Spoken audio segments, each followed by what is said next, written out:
스가랴서 6장 1절에서 15절까지 말씀입니다. 한 절씩 교독하겠습니다. 내가 또 눈을 들어 본즉 내 병거가 두 산 사이에서 나오는데 그 산은 구리산이더라. 첫째 병거는 붉은 말이, 둘째 병거는 검은 말들이, 셋째 병거는 흰 말들이, 넷째 병거는 어룽지고 건장한 말들이 메었는지라. 내가 내게 말하는 천사에게 물어 이르되 내 주여 이것들이 무엇이니까 하니, 천사가 대답하여 이르되 이는 하늘의 내 바람인데 온 세상의 주 앞에 서 있다가 나가는 것이라 하더라. 검은 말은 북쪽 땅으로 나가고 흰 말은 그 뒤를 따르고 어룽진 말은 남쪽 땅으로 나가고 건장한 말은 나가서 땅에 두루 다니고자 하니, 그가 이르되 너희는 여기서 나가서 땅에 두루 다니라 하매 곧 땅에 두루 다니더라. 그가 내게 외쳐 말하여 이르되 북쪽으로 나간 자들이 북쪽에서 내 영을 쉬게 하였느니라 하더라. 여호와의 말씀이 내게 임하여 이르시되 사로잡힌 자 가운데 바벨론에서부터 돌아온 헬데와 도비아와 여다야가 스바냐의 아들 요시아의 집에 들어갔나니, 너는 이날에 그 집에 들어가서 그들에게서 받되 은과 금을 받아 면류관을 만들어 여호사닥의 아들 대제사장 여호수아의 머리에 씌우고 말하여 이르기를, 만군의 여호와께서 이같이 말씀하시되 보라, 싹이라 이름하는 사람이 자기 곳에서 돋아나서 여호와의 전을 건축하리라. 그가 여호와의 전을 건축하고 영광도 얻고 그 자리에 앉아서 다스릴 것이요, 또 제사장이 자기 자리에 있으리니 이 둘 사이에 평화의 의논이 있으리라 하셨다 하고, 그 면류관은 헬렘과 도비아와 여다야와 스바냐의 아들 헨을 기념하기 위하여 여호와의 전 안에 두라 하시니라. 함께 읽겠습니다. 먼데 사람들이 와서 여호와의 전을 건축하리니 만군의 여호와께서 나를 너희에게 보내신 줄을 너희가 알리라. 너희가 만일 너희의 하나님 여호와의 말씀을 들을진대 이같이 되리라. 아멘. 오늘 본문은 스가랴가 전하는 8번째 환상 이야기입니다. 스가랴 6장은 크게 두 부분으로 나눌 수가 있는데, 1절에서 8절 스가랴가 본 8번째 마지막 환상들이고요. 그리고 두 번째로는 9절에서 15절 이 환상의 의미를 풀이하는 상징적인 행동들과 말씀입니다. 이 첫 번째부터 8번째까지 이 모든 환상은 이 다리오 왕 2년 11월 24일 하룻밤 사이에 이 스가랴에게 보여진 것입니다. 이 성전 건축이 다시 시작된 지 정확하게 5개월 만에 학개서 1장 15절에 보면 그 캘린더가 나오거든요. 거기에 기준으로 보았을 때 스가랴서의 환상은 성전 건축이 시작된 지 5개월 만에 등장하는 것이죠. 이 환상들은 포로 귀한 공동체가 겪고 있었던 다소 절망적이었고 불가능할 것 같은 현실들 속에서 하나님께서 여전히 모든 것을 주관하고 계시며, 그 하나님의 구원 계획이 이 예루살렘과 이스라엘뿐 아니라 이 온 땅의 보편적인 구원 계획으로 완성되고 나타나실 것임을 선포하고 있습니다. 조금 더 나가서 스가랴서 전체 구조 속에서 오늘 본문의 좀 의미들을 찾아보면 좋겠는데요. 스가랴서를 크게 또 두 부분으로 나눌 수가 있는데, 전반부에 해당하는 1장에서 8장 그리고 9장부터 15장까지 마지막 후반부로 이렇게 나눌 수가 있습니다. 전반부에 해당하는 1장에서 8장 본문들 중에 가장 구조적으로 중요한 부분은 이 3장하고 4장인데요. 대제사장 여호수아와 스룹바벨에 초점을 맞추고 있습니다. 그래서 이 전반부는 기록하는 방식과 그 구조 자체가 이 대제사장 여호수아와 스룹바벨의 중심을 두고 있다라고 하는 것입니다. 이 포로 귀한 공동체에 있어서 가장 중요한 지도자 2명이었습니다. 우리가 이 구조를 통해서 스가랴서가 말하고 싶어 하는 핵심 주제를 또 찾을 수가 있는데요. 성전에 임하여 온 세상을 보시는 그 온 땅의 주인이신 여호와의 임재, 그리고 그 임재를 상징하는 이 성전을 이 스룹바벨과 여호수아의 지도로 진행되고 있음을 보여줍니다. 단순히 이것은 성전 재건의 역사적 사실과 사건들을 설명하기 위한 것을 넘어서요. 그들이 지금 그 성전 재건 가운데 당면하고 있는 수많은 문제들, 내환, 외환의 수많은 문제들 속에 스스로는 하나님이 부르셔서 돌아왔다고 생각했지만 주변에 비해 너무나도 미약하고 성전 재건 또한 더디고 초라했습니다. 각자의 사람들은 자신들의 집은 판벽하나 여호와의 집은 초라함, 그것이 학개서에서 문제의식이었거든요.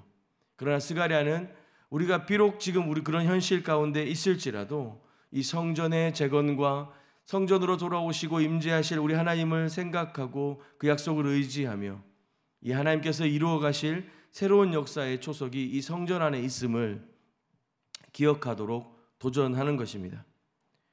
그럼 다시 돌아와서 오늘 본문을 좀 들여다보면요.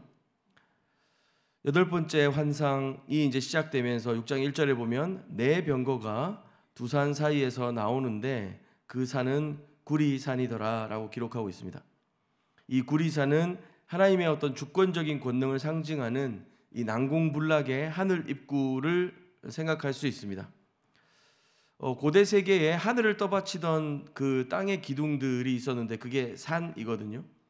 아마 스가랴는 그 당시의 사람들의 세계관 속에서 이 하나님이 계시는 그 하늘, 그리고 하나님이 통치하시는 그 하늘과 연결되어진 어떤 이 땅의 그 구리산을 설명하고 싶었는지도 모르겠습니다. 또한 어떤 신학자는 이 구리가 밝고 태양빛과 가까운 노란색이지 않습니까? 그래서 처음 환상이 시작됐던 그 1장의 밤에서부터 이제 새로운 동이 터오는 시간적 변화들도 좀 보여주려고 한다라고 하는 것이죠. 그리고 또 어떤 학자는 이 솔로몬 성전 문 앞에 놓인 두 구리 기둥, 야긴과 보아스를 상징하기도 한다고 말합니다. 이러한 시간적, 공간적 어떤 상징과 변화들을 통해서 처음에 임박했다고 말했던 그 하나님의 통치와 그분이 회복하실 그 땅에 대한 계획들이 이제는 실현되고 있음을 좀 더 체험하고 가까이 느낄 수 있도록 보여주는 것 같습니다. 오늘 6장은 1장 이후 진행된 8개의 스가랴의 환상 중 마지막인데요. 여기 보면 네 병거를 이끄는 말들, 각각 붉은 말, 검은 말, 흰 말, 어룽지고 건장한 말들이 막 등장합니다. 이 말들에 대한 환상, 병거에 대한 환상은 사실 가장 첫 번째 환상이었던 1장 7절, 17절에서 나오는 그 첫 번째 환상과 비슷합니다. 그러나 초점이 좀 다르죠. 1장에서는 이제 세상의 상태에 대한 보고에 초점을 맞추고 있고, 그리고 하나님이 이제 일하실 것이다 라고 하는 어떤 임박한 경고라면요, 오늘 6장에서는 이제 주님이 그 일들을 행하시고 계시고 그리고 행하실 일들에 대하여서 조금 더 초점을 맞추고 있습니다. 천사는 이 병거들이 하늘의 네 바람이다 라고 설명해 주고 있고요, 온 세상의 주 앞에 있다가 나가는 것이다 라고 설명합니다. 아까 먼저 말씀드린 대로 그 구리산, 그 네 병거가 나오는 이 구리산이 어떤 솔로몬의 성전의 기둥을 상징하거나 하나님과 연결되어진 그 무언가를 상징한다고 한다면, 하나님께서 이 병거, 네 병거를 통해 직접 그 네 바람을 불어내시고 계시다고 하는 것을 우리는 좀 생각해 볼 수 있을 것입니다.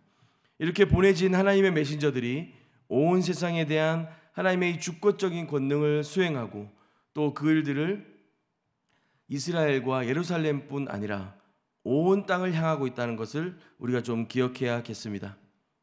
병거들은 하나님의 명령을 받아 각지로 흩어져 가는데요, 검은 말은 북쪽 땅으로 가고 흰 말은 그 뒤를 따르고 얼룩진 말을 말하는데요, 남쪽 땅으로 가고 뭐 흰 말, 이런 설명들이 나옵니다.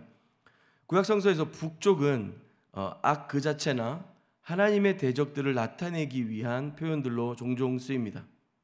8절에서 천사는 북쪽으로 나간 자들이 북쪽에서 내영을 쉬게 하였느니라고 외치는 것입니다. 우리가 이 생을 살아가다 보면은 한 가지 문제가 해결되면 또 다른 문제가 나오고, 한 가지 어려움을 피하다 보면 두 가지 어려움들을 만나게 될 때가 있습니다.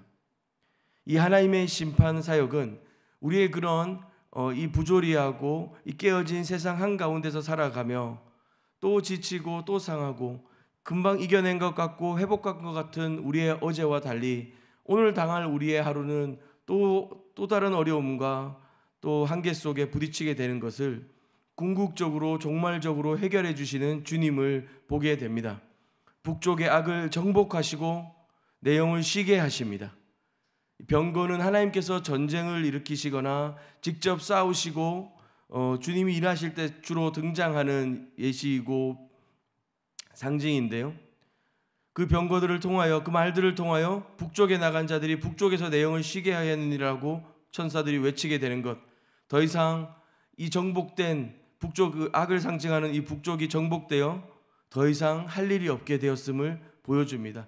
그 악은 정복되었고 온 세상은 이제 하나님의 통치가 승인될 때, 그때 오게 되는 참 평화, 샬롬을 맛보게 될 것입니다. 이 성전 재건을 위해서 고군분투하고 있는 이 이스라엘의 회복 공동체, 이 포로 귀환 공동체는 그들의 삶을 짓누르고 둘러싼 많은 한계와 악의 세력들 속에 짓눌려져 있습니다. 스스로는 초라해 보이고 너무나도 힘이 없어 보이고 별거 아닌 것 같고 우리가 뭐 할 수 있을까라고 하는 낙담된 마음 속에 있습니다. 그러나 하나님이 그들의 대적들을 정복하셨고 마지막 승리를 위해 모든 준비를 마치셨음을 오늘 6장에서 말씀해 주시는 것입니다. 우리가 절망과 낙심에 빠지거나 우리의 마음이 무너질 때 이 모든 것을 다스리시는 하나님의 권능을 신뢰하며 단순히 우리 삶의 주변 문제뿐 아니라 우리도 상상할 수 없는 우리의 과거와 현재와 미래, 우리의 모든 시공간을 초월한 하나님의 통치와 다스림을 믿음으로 의지하며 기다리는 믿음과 인내하는 소망들을 가질 필요가 있겠습니다. 후반부인데요. 9절에서 15절까지 말씀입니다. 이 싹이라는 단어가 등장을 하고 그리고 성전 건축에 대한 예언들을 좀 보여주고 있습니다. 환상이 끝난 후에 하나님께서는 이 스가랴에게 상징적인 행동을 명하시는데 바벨론에서 돌아온 헬데, 도비야, 여다야에게 음과 금을 받아서 면류관을 만들게 하십니다. 그리고 여호사닥의 아들 대제사장 여호수아의 머리에 씌웁니다. 6장 11절 말씀이죠. 그리고 12절에 보면 이러한 행동들은 미래에 오실 한 인물을 예표하는 것을 볼 수가 있습니다. 즉 싹이라고 불리고 있는 분에 대한 예언인데 그는 자기 곳에서 돋아나서 여호와의 전을 건축하리라 라고 예언하고 있습니다. 이 싹은 신약성경에서 그리고 우리가 이미 붙잡고 있는 예수 그리스도 우리 주님을 가리키는 메시아적 칭호입니다. 그분은 성전을 건축하고 영광을 얻으며 왕위에 앉아 다스리실 것입니다. 특히 13절에 보면 또 제사장이 자기 자리에 앉으리니 이 둘 사이에 평화의 의논이 있으리라 라고 말합니다. 구약시대 때는 이 제사장직, 왕직이 구분되어져 있었습니다. 그러나 예수 그리스도 안에서 하나가 되고 완전한 평화와 조화를 이루게 될 것을 예표하고 있습니다. 예수님은 이 왕과 제사장의 역할을 모두 수행하는 참된 메시아이신 것입니다. 그리고 더 나아가 이 성전은 유대인들만의 것이 아닙니다. 15절에 먼데 사람들이 와서 여호와의 전을 건축하리니 라고 말씀하십니다. 이는 하나님의 구원 계획이 이스라엘을 넘어 온 세상에 미칠 것을 보여주며 모든 민족이 이 영적인 성전인 교회에 함께하고 그것에 지어져 갈 것을 예언하시는 것입니다. 참 성전은 유대인만이 아니라 이방인들까지도 함께 하는 것이죠.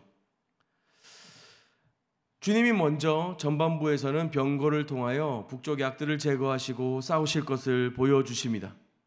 그리고 후반부에서는 어떤 스룹바벨, 그러니까 정치적 지도자로서의 스룹바벨의 언급보다는 여호수아, 제사장 여호수아에 대한 언급만이 등장하고 있는 것을 보면서 저에게 들었던 가장 중요한 묵상은 하나님은 우리를 위해서 싸우시고 먼저 일하시는 분이시며 또한 우리로 그분 앞에 머물러 주님을 바라보고 예배하고 그분의 임재를 사모하는 것으로 우리의 사명들을 다하게 하시는구나 하는 묵상들을 좀 하게 되었습니다. 예수님 안에 이 왕같은 제사장이라고 하는 사명들이 성취되었고 또 저와 여러분이 성령이 거하시는 거룩한 성전이 되어 그 주의 말씀을 순종하며 살아갈 때 우리의 예배, 주일날 드려지는 예배뿐 아니라 우리의 삶이 그 주님 앞에 올려지는 아름다운 제사가 되고 예배가 될 것을 믿습니다. 때로는 어떤 사람들은 우리의 예배가 소모적이고 그리고 때로는 너무나도 감성적이다라고 생각하고 본인 스스로 하는 신앙생활이나 세상을 위한 분주함과 열심이 더 중요하다고 생각할 때가 있습니다. 그러나 주님이 이미 싸우시고 승리하신 이 땅에서의 우리의 삶을 주님은 예배를 통해서 참으로 쉬게 하시는 줄로 믿습니다. 그리고 그 주님 앞에 머물러 주님의 임재를 사모하고 그 예배를 기뻐하는 자들에게 면류관을 씌우십니다. 우리를 향하여 하나님의 것이라고 불러주시는 것입니다. 우리 각자의 자리에서 이와 같은 왕 같은 제사장의 사명들을 감당했으면 좋겠습니다. 예수 그리스도께서 우리의 왕 되시고 그분의 말씀으로 이 땅을 통치하고 계십니다. 때로는 우리가 원하는 기도가 응답되지 않는 것 같고 우리의 가정과 일터 가운데 부조화와 깨어진 샬롬들 속에 우리가 신음하곤 하지만 이 모든 것을 주관하시고 이미 승리하신 우리 주님 앞에 우리가 다시 믿음으로 나와 예배하고 엎드려 그분을 높여드리는 삶, 면류관을 씌워주시며 우리로 그 성전 안에 그리고 그 교회가 되어지도록 교회로 빚어져 가도록 불러주신 그 주님의 은혜 안에 오늘 하루 그 주님과 충분한 교제와 동행과 사랑을 나누시는 저와 여러분이 되었으면 좋겠습니다. 함께 기도하겠습니다. 사랑하는 주님, 스가랴를 통하여 모든 것을 주관하시는 주님의 크신 권능과 우리를 구원하시기 위해 왕과 제사장의 역할을 모두 감당하신 예수 그리스도를 바라보게 하시니 감사합니다. 우리가 이 땅의 어려움 속에서도 흔들리지 않는 믿음 갖게 하시고 우리 삶이 그 주님 안에서 거룩한 성전 되게 하여 주시옵소서. 주님이 먼저 이기시고 싸우신 싸움 속에 우리의 영을 참으로 쉬게 하시는 것을 의지하고 신뢰하며 주님 허락하신 샬롬 가운데 오늘 하루 또 믿음으로 살아내는 우리 수주예본교회 되게 하여 주시옵소서. 예수님의 이름으로 기도합니다. 아멘. 두 가지 좀 기도할 텐데요. 먼저는 개인과 가정을 위해서 기도하겠습니다. 모든 염려와 불안을 주님께 맡기고 하나님 말씀에 순종하며 이 평화와 참된 샬롬이 가득한 믿음의 가정 될 수 있도록 기도했으면 좋겠습니다. 그리고 또한 교회와 또 다음 세대 위해서 좀 기도할 텐데요. 우리 교회 공동체의 메시아 되신 제사장 되시고 왕 되신 예수 그리스도 그분의 이름 안에 그분의 통치 아래 우리가 하나 되게 하시고 우리의 예배들이 회복되게 하시고 예배 통하여 우리의 삶이 회복되는 은혜들을 경험하게 하여 주시옵소서. 그렇게 기도하시면 좋겠습니다. 또한 다음 세대 수련회들이 진행되고 마무리되고 있는데요. 특별히 이번 주에 있을 청년부 국내 선교를 위해서 기도해 주시고 그들이 밟는 모든 땅 이 세상의 어둠을 밝히는 빛의 공동체로 주님의 그 살아계심과 이미 이기신 싸움을 선포하며 진정한 복음을 증거하는 그 믿음의 다음 세대들 될 수 있도록 중보하신 이후에 개인의 기도 제목으로 더 깊이 주님 앞에 나아가도록 하겠습니다. 함께 기도하겠습니다.